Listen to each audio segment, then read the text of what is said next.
To create the group tax rate in QuickBooks Online, firstly we go to the Taxes tab at the left-hand side. After that, we arrive at our tax section. After that, we click the text button at the top right-hand side and choose Group Tax. Okay. After that, we enter the group tax name,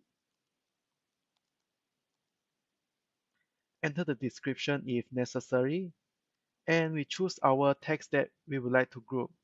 For example, we group the standard rated tax with another tax rate. And we choose whether the tax is applicable on which amount, for example, net amount, tax amount, or net plus tax amount. After that, the tax rate will be calculated based on the amount that we selected. For more tax rate to be grouped, we click the Add Tax Rate, and we can choose more tax rate to group together.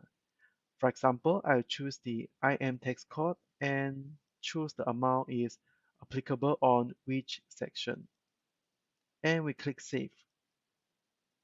That's all to create a new group tax rate.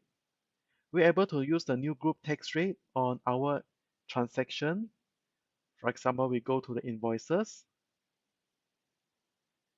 and select the GST from here. So from here, we can see the group tax is available to choose for our invoice. That's all to create a group tax rate.